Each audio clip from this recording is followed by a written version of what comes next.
Hi, everybody. Welcome to Pearls of Wisdom. I wish you all a happy solstice. If you are in the Northern Hemisphere, this is your shortest day of the year. If you're in the Southern Hemisphere, it's the longest day. So this is the most extreme imbalance of day and night that we have on the planet. And you might remember that I have talked a lot about balance in my previous readings. And it's still kind of a topic here. So we need to go into the extreme. And it does not matter really if you're in the light or in the darkness. We need to go into an extreme to be able to see things that we cannot see so we can balance them and come back. This is the whole story about the camel going through an eye of the needle. It is about balance. Because if you have a big backpack and a lot of stuff you want to carry with you, it's not going to work.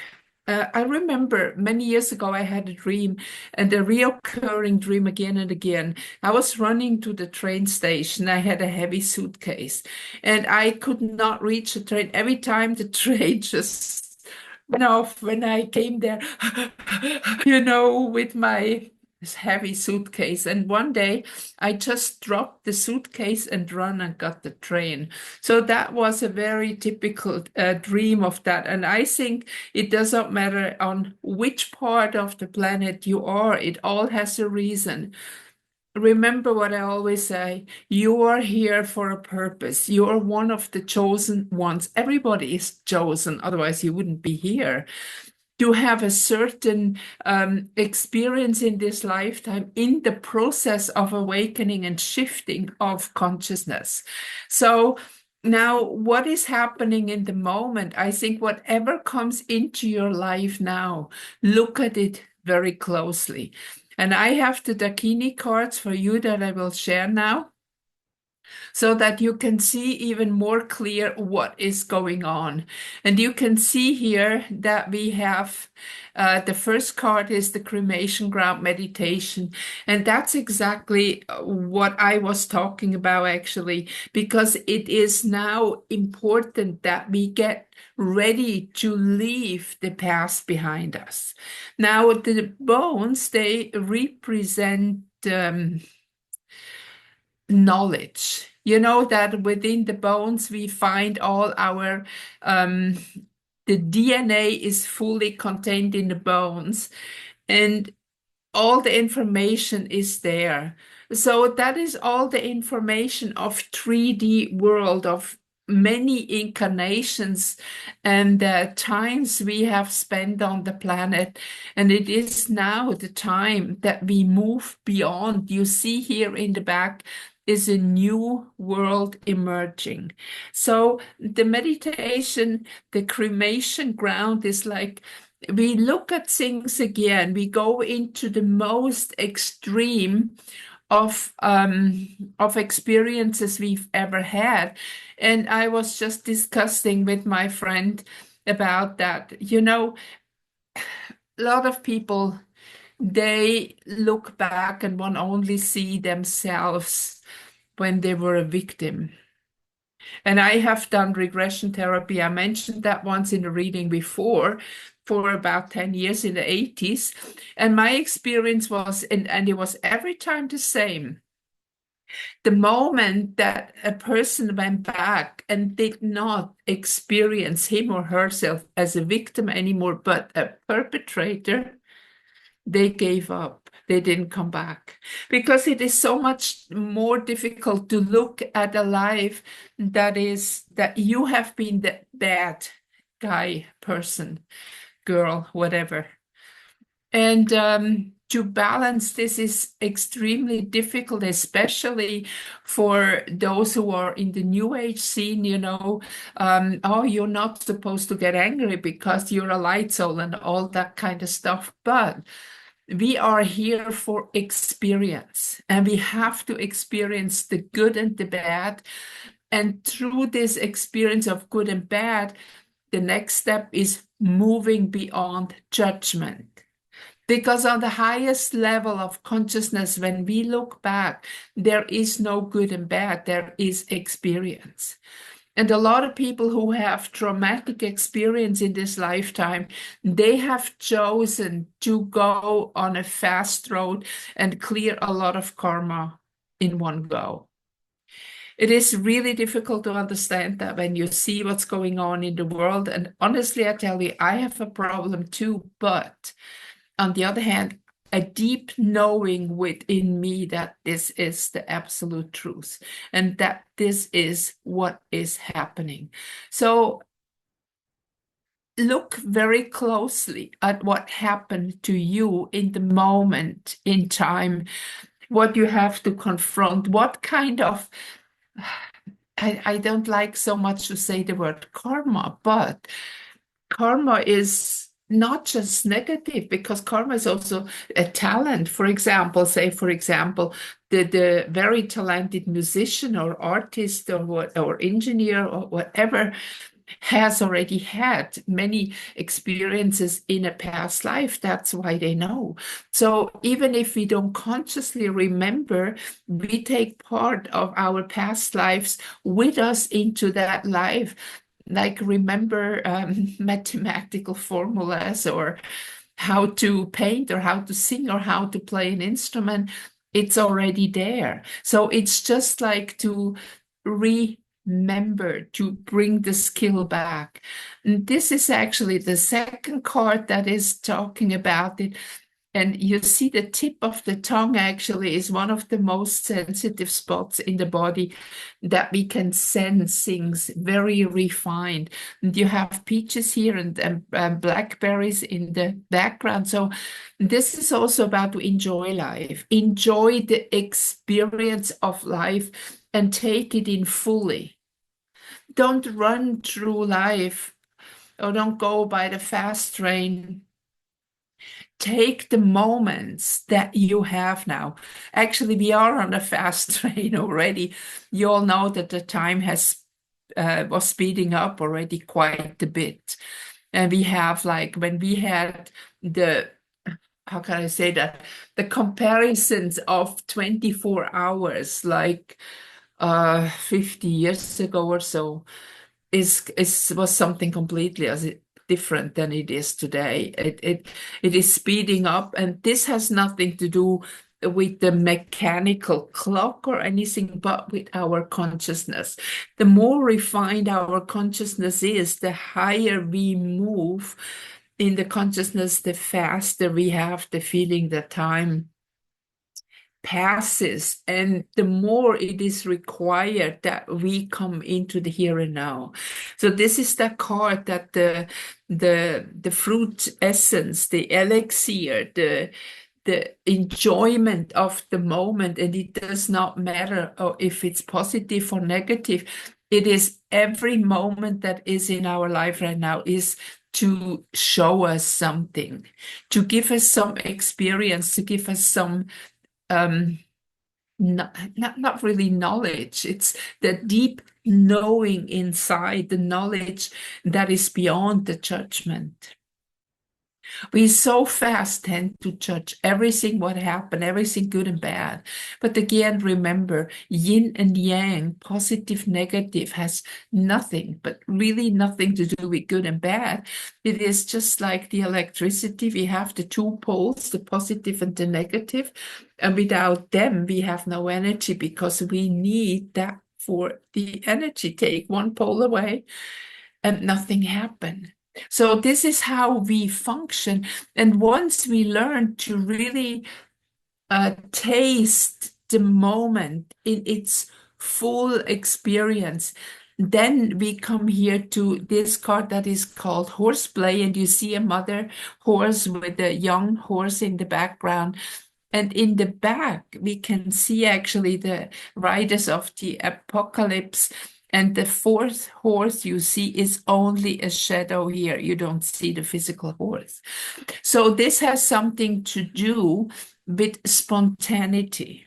If you like here, the card here, we need to experience the moment to experience, not to think about it, to feel it, to experience it. And then our reaction comes out of our heart, of our innocent being. And in the back, the apocalyptic riders, they are also connected with the next, with the phoenix. And also here we come to the point, to the end of the season. And the number 4 is connected with materialization. And you can see this is the warrior. You can see in the back there is, it looks like a warrior with a sword and a gun or something. This is the war is only a shadow. It is not real anymore. But in the center, we have the horse with the wings. So that is the part when we give up the judgment, when we bring yin and yang together to one, we can fly. And then this gives us that spontaneity. This gives us also the ability of all kind of art and creation to move into our divine heritage, which is to be a creator. And here with the next card, we have a yin and yang, we have a love position of Shiva and Shakti, and we have here the ruby of the eternal energy, the power. In the back, in the below is the fire that burns away the polarity and unites yin and yang. We have the wings, we have it in both cards, the wings here, that will give you that balance. And here we again, we're at balance. We need to balance the yin and the yang. And this is also one reason why in past lives you've not always been a man or a woman, but we change genders because we need the experience from the other side too. And whatever gender we are in the moment, we have chosen that one because that one is needed for this last balance that we need to move forward. And in the end, when we look at here that the yin and yang comes together in a way, the sacred hermaphrodite, that's the one that has also brought the gender together. You can see that how false it is now shown in the world as the whole gender topic that we have. It is not about changing, it is about bringing together. And it is always like, this is on a higher level. This is not meant on the physical level. So you cannot really change the fact that you were born as a woman or a man. Because your body will always show it there is also the size of the body, and the proportion of the body of a male body is different than the proportion of a female body. And this will never completely change.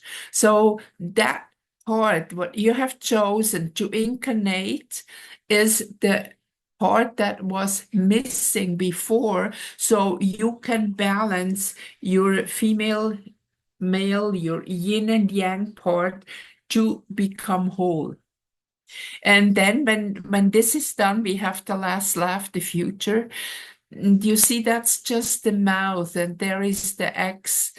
The head is chopped off. It's only the laughing mouth, because the head represents also, again, the judgment, the thinking, the thinking mind. And it's not I think, therefore I am. The consciousness is I am that I am, and not the thinking. And to go into this very deep consciousness of beingness, and the doingness is coming out of beingness and not out of thought. And this is what is indicated also in this card, especially here, that if you taste, this is like an experience. Like, for example, I tell you, give you a sample. So I want to explain to you what a strawberry tastes like. Now, just imagine you have never had a strawberry. And I talk and I talk and I talk, and you will never know how a strawberry tastes, even if I talk hours. But if I give you one, you bite into it, you know immediately. Now, this is the difference between knowingness and thinking. And when we think and we try to explain on a rational level something, we will never be able to have the experience. And this is why we are here for the experience. And when we say now we have to balance the experience, that means we have to move out of mind and judgment. We have to become the observer. We have to look back. Like here, we don't judge anymore. We laugh, we look back. We can look at the positive and the negative. It doesn't matter anymore what it is. It is an experience. And I remember another sample that I read many years ago. I don't remember, I think from a shaman white eagle or something like that. That that person had the experience, this person went into experience of a vegetable or a fruit or something being eaten. So somebody was asking, so how does that feel when you're in that experience of being eaten? And it's a woman, yeah. She said that the experience was actually beautiful because she merged the consciousness, the essence of the fruit is merging with the person that eat it. And that goes again into this card here, that once you go fully into the experience, like when you eat food, what it tastes, and not just gulp it down, but really go into the experience of feeling the essence of the food. And then this food becomes one with you, and it is again an experience that we take with you, like again what the strawberry tastes like, that I can never ever explain to you in a rational way. And I can name anything here when it comes to food, it's all the same. So when we look at these cards, I really love the sequence starting out with that last karma that we need to balance, that we need to go into the extreme to taste it again, experience it again. Like I know I talked to that about before. I had not only my own experience, but also some of my clients, a couple of them who had the courage to go into the experience of being a perpetrator. And one thing that really impressed me, it is like, when you are like as a general in a war or as a hunter, on different ways. I had that experience of hunting slaves, and that blood rush, or that, I don't know if it's like a fanatism that overcomes you at that moment. It is like a passion, that a bloodlust or something like that, that is nearly impossible to withstand.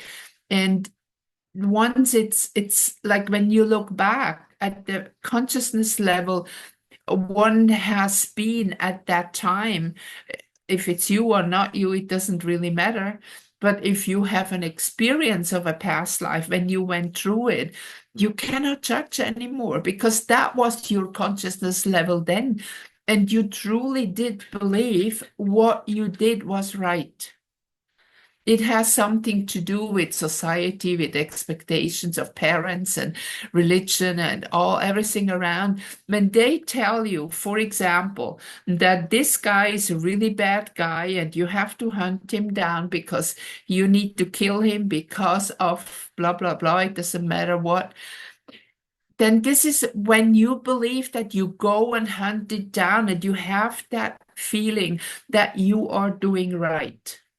And see, this is the part of when we move from that is the lower consciousness level, and we move slowly, like we wiggle ourselves up into a higher consciousness level through many lifetimes.